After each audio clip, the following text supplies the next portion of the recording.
The Xbox ROG Ally and the ROG Ally X is basically setting the world on fire, with persons praising its design, praising its interactive software, and praising how this game console is running so silky smooth.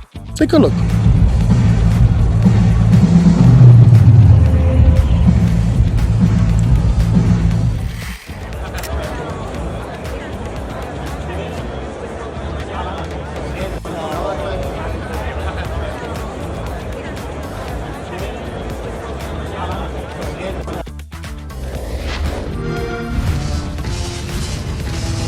This is gonna be awesome.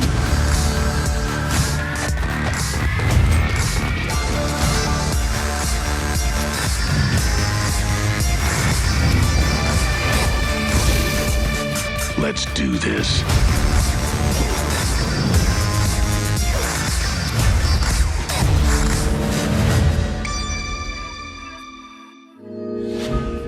Yes, a lot of gamers are seeing the features, seeing what this console could do, and they are basically telling Microsoft this. Damn, what is that, bro? But that's not the only thing that has the Xbox streets talking. I mean, when it is you look at what is left for this year, you are simply amazed at how many games Xbox players are playing. Take a look at this list. We have Helldivers 2, once a PlayStation exclusive and what sent the PlayStation community in a frenzy, coming on August the 26th. We have Gears of War Reloaded coming on the same day. We have Keeper coming on October the 17th. We have Ninja Gaiden 4 coming on October the 21st. And of course, Outer Worlds 2 coming on October the 29th. So, whether it be hardware or software, the Xbox community is eating good. Of course, this has led the Xbox community to be very, very happy. Look at us. Hey, look at us. Look at us. Huh? Look at us. Say it again. Look at us. So what about our mingy, worm-infested friends over there on the pony side? How are they going for the week? Well, this week alone, we would have had avid PlayStation fans, avid ponies, admitting that they lost overall. Now, you might be saying, what craziness you are speaking, Jay? The PlayStation sold over 80 million consoles day one. Well, listen to an actual pony. He has been a flea-infested pony for years on Icon Era. Listen to what he is admitting today. Puff on Icon Era said, in the end, it's the Xbox fans who have won. They are getting a fantastic next-gen console with Steam support and all the benefits that come with it. Cheaper games, a great subscription service like Game Pass, and the ability to carry their entire console library over to Xbox PC. And then there's us, the PlayStation players. We are stuck with a crappy ecosystem. We can't transfer our library to PC. We are left with a worse subscription service, weaker console functionality, and more expensive games. In short, Sony has completely screwed us. Damn! I'm sorry. Don't be sorry, because he's not lying. But I mean, the stress and agony didn't stop there, because I believe that this year is a year of exposing the entire PlayStation community. Here we have Pony boasting that the PlayStation community buy games. On the contrary, my pony friend, you don't just buy games, you buy Xbox games that you always wanted. Because now there are articles being written really asking the question, what happened to an announcement of Death Stranding 2 sales? Listen. Death Stranding 2. Lack of sales update suggests games sold poorly. Death Stranding 2 launched to excellent reviews in June, and with Hideo Kojima's name backing the title, many expected the game to become an instant success. After all, the original had reached about 16 million players before the sequel arrived. Death Stranding 2 has been out for nearly 2 full months, but PlayStation and Kojima Productions have remained silent about commercial reception. As it stands, all signs point to disappointing sales for the title. Why it matters? Ahead of its release, there was a lot of excitement for Death Stranding 2. PlayStation and Kojima Productions also went all out with the marketing. The studio's latest project launched on June 26th. and the game will be 2 months old in just over a week from now. As mentioned earlier, not much has been said about the game from PlayStation till now. Firm Ampere Analysis previously estimated around 1.3 million sales for the title in June, but the lack of official word suggests that this estimate may have been too generous. Moreover, the sales may have seen a sharp decline in the days that follow the launch week. PlayStation is typically quick to announce sales milestones for its exclusives shortly after release. PS5 exclusives like Final Fantasy XVI sold 3 million copies within a week, while Spider-Man 2 sold 2.5 million units in the first 24 hours. As such, the radio silence raises concerns about Kojima Productions' latest release. Yes, something is amiss with Death Stranding 2. We know that these companies love to boast of whatever milestone any new game would have made. For example, Sony would have been quick to say what milestone God of War Ragnarok broke, or Spider-Man, even Horizon. But we are not hearing anything about Death Stranding 2. This is a exclusive, and it was launched on an install base of over 80 million shipped. So why aren't Sony or Kojima saying anything about Death Stranding 2? But we know that this is really exposing the PlayStation community, because just like Astrobot that sold only 1.5 million in 2 months was eclipsed by Forza, who would have sold 3 million in a month. So it really goes to show that these ponies are being exposed, that they don't buy their exclusive games. No wonder Sony is investing a lot of money in bringing their games on multiple platforms and investing in multiplayer games, because guess what? These single player AAA games that take so much money to make ain't bringing in the dough. So again, these ponies are exposed. But it's not only, PlayStation fans who are complaining about their service or about the lack of sales of Death Stranding 2. We are even seeing a lackluster reaction for Ghost of Yoti. I mean, this is the brand new AAA first-party game. I mean, PlayStation fans should be a little more excited for Ghost of Yoti. But look at this clip.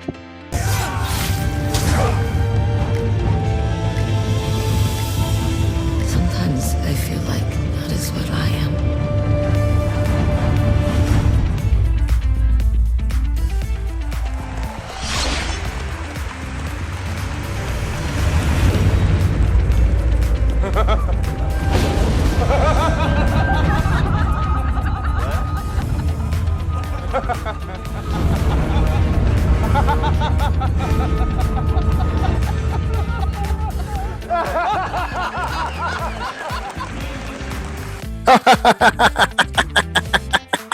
Yes, these ponies are down bad. This week wasn't a good week for the ponies. But it's not finished as yet, guys. It's not finished as yet. Because right now, the word on the street is that the PlayStation 5 Pro still, at this point, is still not running games good. But let's discuss what's going on here. So sit back and relax and let's get it. This is a sickness! Let's get it. Before we continue the video, guys, do me a favor and hit that like and subscribe button. By doing so, of course, you would aid us in our goal to reach 5,000 subscribers. We specialize in Xbox content. We throw in some Nintendo here and there, but our main focus is disciplining the PlayStation community, disciplining these ponies. So if this type of content interests you, please consider hitting the like and subscribe button today. Now let's get back to the video. When it comes to the PlayStation 5 Pro, on paper, it is a very powerful console. Now, when it comes to what the ponies are saying, they are saying it's the most powerful console on the planet. Now, my thought on the PlayStation 5 Pro was always this, even before it came out. I was saying that if this console is coming out at the price of $800, when it is you consider putting on the disk drive and the stand, there is no time, no period in this current gen that 5-year-old consoles should be beating the Pro. That was always my stance. If it is a professional console or a pro console, it should best every single console out there, no matter what.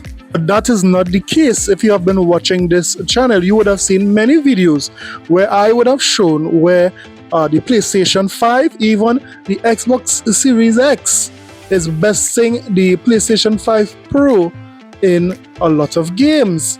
You all remember this? Including the cost of the disk drive that you have to buy separately. This cost me $800, but let's talk about this.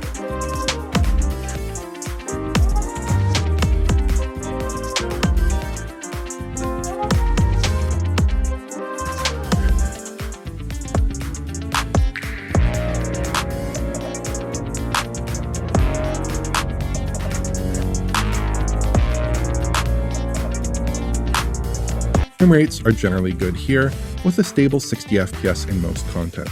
But those two particularly demanding combats still provoke minor frame rate dips, which isn't ideal. It's no major concern and performance is better than PS5 by a good margin, but Series X remains king.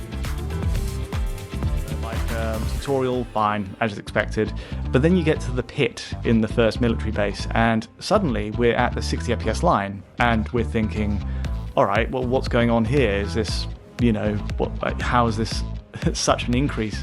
But it is what it is. There are still drops, there are dips into the 50s, mid 50s, but nothing on the level. Like, we're looking at a 10 to 15 FPS boost over the PS5 version, which is significant. Like, that is the difference for me between this game being playable as a 60 FPS mode with a bit of an assistance from VRR if you have that supported. Whereas PS5, the VRR window is obviously reduced to 48 to 60. Series X has a wider range there, and yeah. So what you would have just witnessed there was the Xbox Series X outperforming the PlayStation 5 Pro at times and also the PlayStation 5. And my thought behind this was always, at no point in time should a 5-year-old console outperform a more modern console that costs this much. This was my thought at the time. Well, it just so happened that, guess what? It's happening again, where a 5-year-old console, this time the PlayStation 5 is outperforming the PlayStation 5 Pro. It just so happened that Reforge is trying his best how he can help the PlayStation community, saying it's not the PlayStation 5 Pro fault, it's the devs. To the folks that were, obviously everybody always tries to take these moments as an opportunity to console war. Reforge, how are we taking this opportunity to console war when all the consoles on the screen that you are watching are PlayStation 5? PlayStation 5s are all what you are seeing on the screen. How are we console warring with this? Properly informing people about performance issues is what we should be doing. This is not an indictment of the Pro. This is clearly an implementation problem. These guys are doing something poorly. This is the same as when a game launches on PC and has performance issues. You would never be like, well, it's your PC or PCs suck. You would say, oh, well, they obviously had problems with optimization, like what happened with like Jedi Survivor and other games. These types of issues are never an indictment of the actual machine. It's typically the developers. Somebody's saying it all looks blurry. Okay, the best thing to look at here to see the differences is this section over here, the tree and the rocks, on the base PS5 performance, and then you come over to the Pro, and it has like a blur to it. It's like it's out of focus. Reconstructed image on PS5 Pro seems to struggle to match the clarity of base PS5. See, again, this is where you're not getting like clips and tribal warring on Twitter. He's saying it's a win for performance and having a smoother performance at the cost of image quality. Yeah, but didn't Mark Cerny and the rest of the PlayStation fans said that you would not have to compromise visuals and also FPS with the PlayStation 5 Pro? But now you are saying that here what? The visuals, the graphic, the fidelity is having a hit, but you're getting a smoother performance. I thought we didn't have to compromise, Reforge. And again, you would hope they would clean that up. The entire purpose of the PS5 Pro is so that you're not choosing between quality and performance, which now that we're right back to square one with this game. Like, this is exactly what I got the Pro for, so I could play games and just pick like what I did with Assassin's Creed Shadows. I got global illumination and I got amazing performance. It's one of the best looking games I've played on a console to date. And this game is a step backwards. Again, this is on the developers. This is absolutely something they can fix and likely will fix. We've seen this, like we saw with the developers from Black Ops 6 saying, we've learned some of the processes with PSSR and there's a denoising thing that we have to do.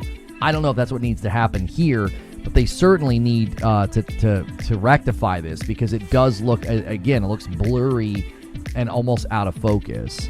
Oh, and there's no Xbox coverage from Digital Foundry about this game. They tweeted and said, we did not receive an Xbox code for review, but we'll produce a new video when we receive it. So that could mean anything. Wait, where does he say the FPS is worse? I thought he was saying it was better. Does he talk about that at another point in this video? Because this is PS5 versus Pro. Frame rate tests. So you're telling me the Pro is also worse on frame rate tests? Honey, you've got a big storm coming. Christmas, these guys. Of the Pro hardware. Every segment of the jungle, it seems, takes preference to the lower LOD and GI settings of base PS5's performance mode, plus its lower DRS range, and of course the absence of PSSR as an upscaler. Wow, wow, wow. So the PlayStation 5 is outperforming the PlayStation 5 Pro. Now, Jimmy here is saying that it is the dev's fault, it is poor optimization. But all I have to say is that given all the videos I would have shown prior, this should not be happening. When it is you spend a premium for a console, you should always be getting the best performance ever. The Xbox Series X shouldn't be beating the PlayStation 5 Pro, which we saw it did, and the PlayStation 5 shouldn't be beating the PlayStation 5 Pro, which we saw it just did. So at the end of the day, it just seems like all around this Pro was a scam. This Pro was just a money grab by Sony for all the mistakes they would have made over the past 2 years. Well, let me hear what you thought about the video. Do you think these ponies are done bad with all this bad news? Let me know in the comment section below. Guys, don't forget to like and subscribe for more videos. I'll see you guys in the next one. Later.